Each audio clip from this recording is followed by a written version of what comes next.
Bismillahirrahmanirrahim. Pembahasan kali ini adalah masih berkaitan dengan amil nawasih.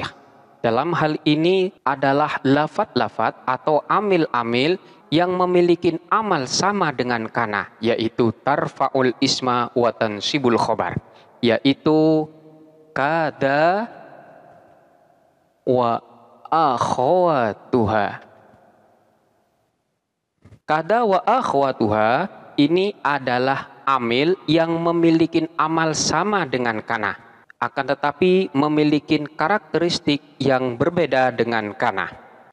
Kada wa akhwatuha ini adalah kumpulan dari beberapa amil yang dalam hal ini berbentuk kalimat fi'il yang memiliki amal sama dengan kana, yaitu tarfa'ul isma wa tansibul khobar. Dia juga dapat merofakkan kepada isimnya dan menasabkan kepada khobarnya. Akan tetapi pada kana itu memiliki sedikit perbedaan karakteristik dari kana wa akhwatuha, yaitu khobar daripada kada wa akhwatuha ini berupa kalimat fi'il. Dalam hal ini adalah fi'il mudhari'. Jadi jikalau kana wa akhwatuha khobarnya boleh berupa kalimat isim, namun untuk kada wa akhwatuha khobarnya berupa jumlah yang diawalin dengan fi'il mudhari'. Jadi jumlahnya itu adalah jumlah fi'liyah. Dalam pembahasan kada wa akhwatuha ini dikelompokkan dalam 3 kategori dilihat dari segi maknanya. Yang pertama, ada yang masuk dalam kategori af'alul muqarabah. Kemudian yang kedua, ada yang masuk dalam kategori af'alur roja.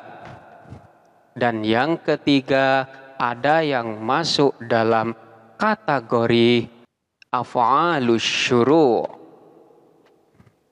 Masing-masing daripada af'alul muqarabah, af'alur roja, dan af'alus syuru' ini terdapat beberapa lafaz tersendiri yang amalnya sama, yaitu tarfa'ul isma wa tansibul khobar. Selanjutnya mari kita bahas satu persatu. Kita mulai dengan af'alul muqarabah.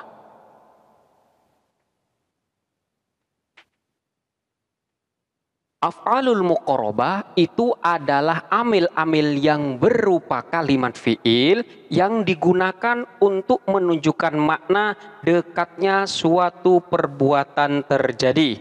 Dalam hal ini terdapat 3 amil. Yang pertama itu adalah lafaz kada. Contohnya seperti lafaz kada al-waladu yasqutu. Kada hampir al-waladu siapa anak itu, yasqutu ialah jatuh siapa walad. Sebagaimana dibahas pada pendahuluan tadi bahwa kada ini juga memiliki amal yang sama dengan kana, yaitu tarfa'ul ismah wa tansibul khobar, merofakkan isimnya dan menasobkan khobarnya. Lafaz al-walad dalam susunan ini merupakan isim daripada kada, sementara jumlah fi'liyah yaitu lafaz yaskutu dan fa'ilnya ini merupakan khobar daripada lafaz kada. Dalam hal ini lafaz al-walad di sini dirofakkan, sementara mahal daripada jumlah fi'liyah ini i'rabnya nasab sebagai khobarnya kada. Jadi secara lafaz yaskutu ini merupakan fi'il mudhari' yang dalam keadaan rofa karena di sini sepi daripada amil nasab maupun amil jazm. Namun susunan fi'il dan fa'il yang terkandung pada lafaz yaskutu itu merupakan jumlah fi'liyah yang kedudukannya sebagai khobar. Jadi secara kedudukan dia i'rabnya adalah nasab sebagai khobar daripada lafaz kada. Karena memang yang dinasobkan ini adalah jumlahnya, bukan lafaz yaskutunya, maka tanda nasabnya di sini tidak bisa ditampakkan. Ini yang pertama, lafadz kada. Kemudian yang kedua adalah lafadz karoba.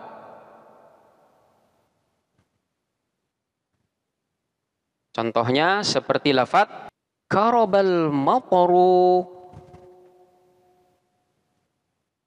yanzilu. Karoba hampir, al-mataru apa hujan, yanzilu ialah turun atau hujan hampir turun. Lafadz karoba ini sama juga dengan kada, yaitu tarfaul isma wa tansibul khobar. Lafadz al-matar di sini sebagai isim daripada lafadz karoba, sementara yanzil yang merupakan jumlah fi'liyah yang terdiri dari fi'il mudhari dan fa'il yang terkandung di dalamnya, ini merupakan khobar daripada lafadz karoba. Maknanya juga hampir. Selanjutnya yang ketiga itu adalah lafadz ausyaka.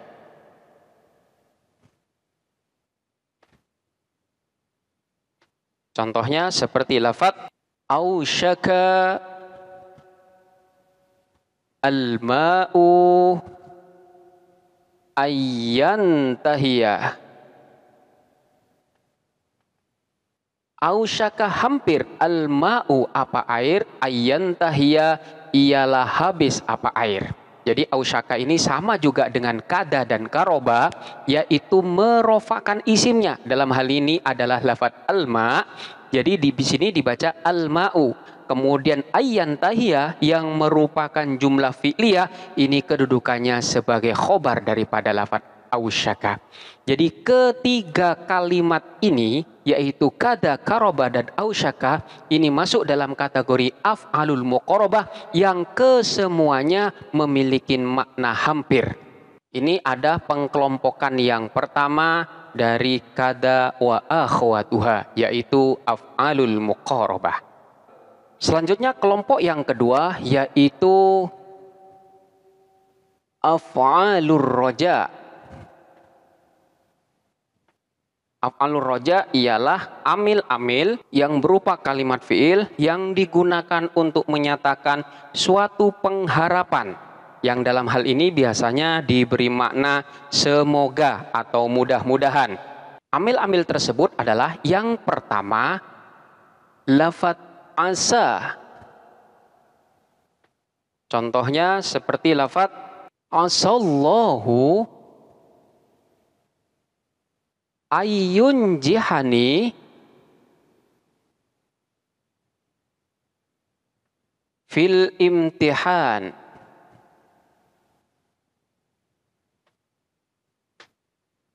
Asallahu semoga Allah, ayyun jihani ialah memberikan kelulusan ni kepadaku fil imtihan di dalam ujian. Lafadz asa ini juga sama dengan af'alul muqarabah yang tadi, yaitu tarfaul isma wa tansibul khobar. Isimnya adalah lafadz Allah, sementara khobarnya adalah lafadz ayyun jihani, yaitu jumlah fi'liyah susunan fi'il dan fa'ilnya.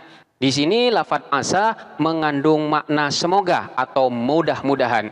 Asallahu semoga Allah atau mudah-mudahan Allah, ayyun jihani memberikan kesuksesan, memberikan keberhasilan siapa Allah ni kepadaku fil imtihan dalam ujian.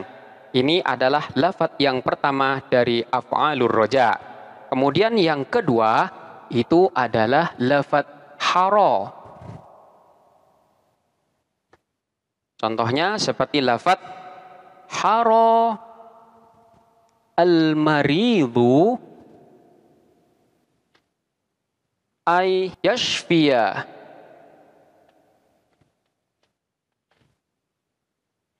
Haro semoga atau mudah-mudahan, al-maridu siapa orang yang sakit itu, ay yashfiya ialah sembuh. Artinya semoga orang yang sakit itu lekas sembuh. Jadi lafadz al-maridu itu sebagai isimnya, sementara lafadz ayyashfiya yaitu jumlah fi'liyah di sini berkedudukan sebagai khobar dari lafadz haro. Dan selanjutnya lafadz ketiga atau amil yang ketiga itu adalah ikhlaulaqa.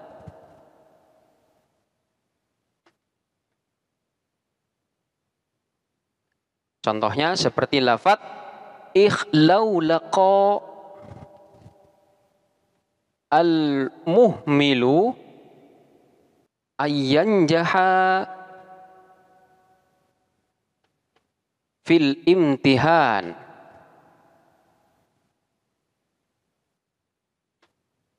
Ikhlaulaqa semoga atau mudah-mudahan, al-muhmilu siapa orang yang lalai atau orang yang malas itu, ayyanjaha ialah lulus atau sukses fil imtihan di dalam ujian. Atau semoga orang yang lalai atau orang yang bermalas-malasan itu lulus dalam ujian. Jadi asa, haroh, dan ikhlaulako ini masuk dalam kategori af'alur roja, yaitu fi'il-fi'il yang mengandung makna pengharapan, mengharapkan sesuatu. Dan amalnya yaitu sama dengan af'alul muqarabah, yaitu tarfa'ul isma wa tansibul khobar.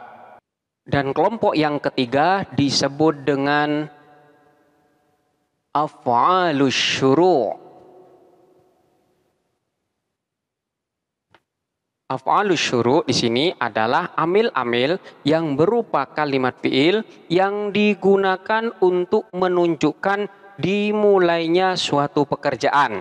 Lafaz-lafaznya yang pertama adalah ansya'a.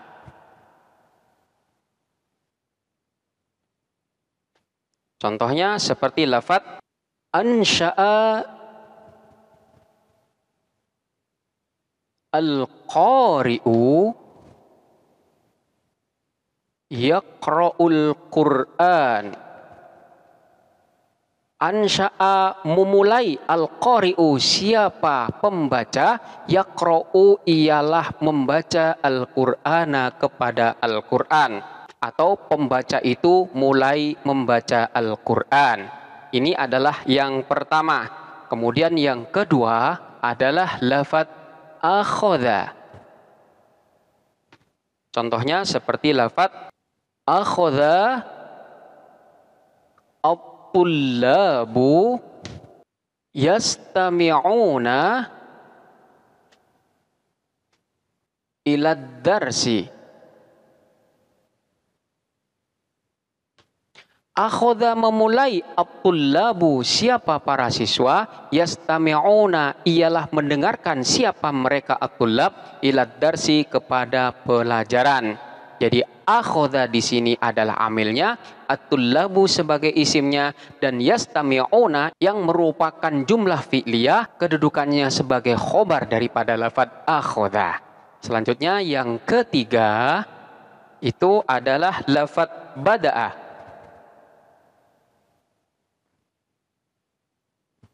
Contohnya seperti lafaz bada'a al-waladu yastayqidhu. Bada'a mulai, al-waladu siapa anak itu, yastayqidhu ialah bangun, atau makna bebasnya adalah anak itu mulai bangun. Jadi al-waladu di sini adalah isimnya yang harus dibaca rofa. Sementara yastayqidhu yang merupakan jumlah fi'liyah itu berkedudukan sebagai khobar daripada lafaz bada'a. Selanjutnya lafaz yang keempat itu adalah ibtada'a. Contohnya seperti lafaz ibtada'a al-fallahuna yazra'una mazari'ahum. Ibtada'a memulai, al-fallahuna siapa para petani, yazra'una ialah menanam siapa mereka, mazari'ahum kepada tanaman mereka.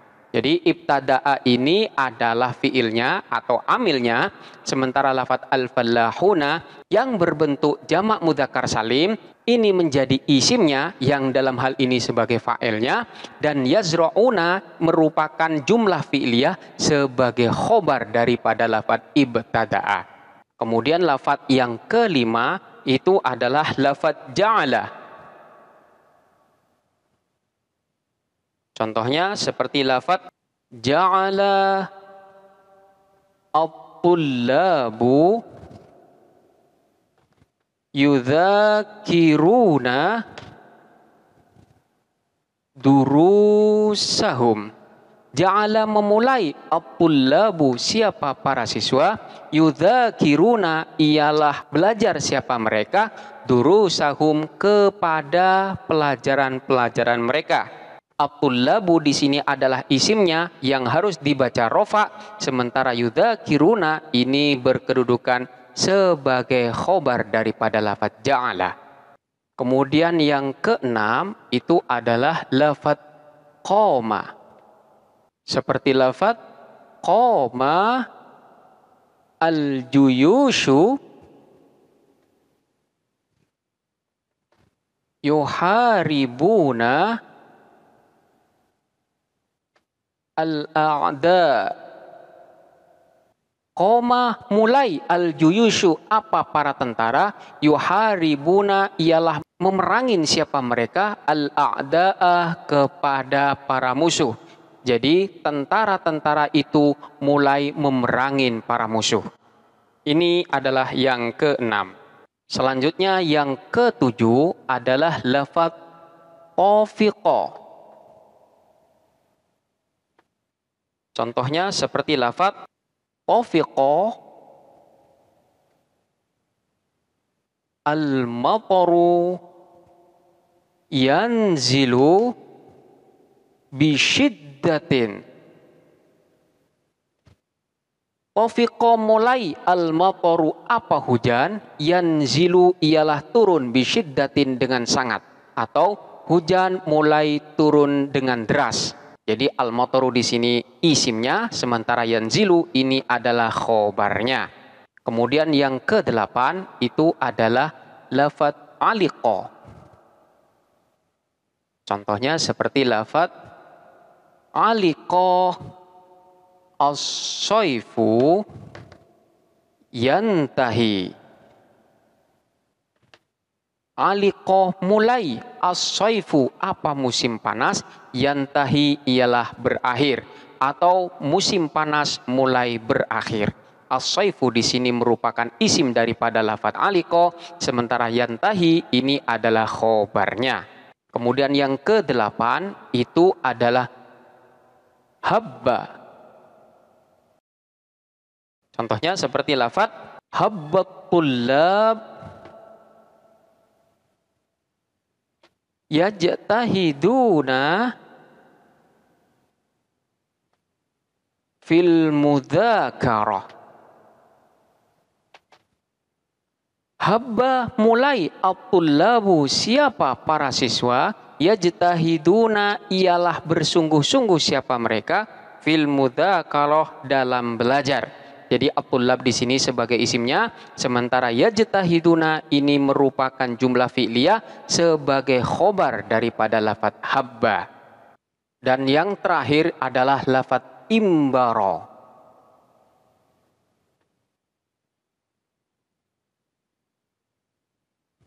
Contohnya seperti lafaz imbara al-abtal yataqaddamuna ilal amam. Imbara mulai, al-abtalu siapa para pahlawan, yataqaddamuna ialah maju siapa mereka, ilal amam ke depan. Jadi lafaz abtal ini sebagai isimnya yang wajib dibaca rofa, sementara yataqaddamuna yang merupakan jumlah fi'liyah ini menjadi khobar daripada lafaz imbara. Seluruh lafaz atau seluruh amil yang masuk di dalam kategori af'alus syuru ini amalnya juga sama dengan kana wa akhwatuha, yaitu tarfa'ul isma wa tansibul khobar. Jadi mulai dari af'alul muqarabah, af'alur roja, selanjutnya adalah af'alus syuru. Ini memiliki kesamaan dengan kana dalam segi amalnya, akan tetapi ada sedikit perbedaan, yaitu dilihat dari segi khobarnya. Manakala kana wa akhwatuha, khobarnya boleh berupa kalimat isim, boleh juga berupa jumlah. Untuk kada wa akhwatuha, khobarnya berupa kalimat fi'il yang dalam hal ini fi'il mudhari'. Demikianlah penjelasan tentang kada wa akhwatuha. Silahkan untuk dipelajarin dengan seksama dan sampai jumpa pada pembahasan berikutnya.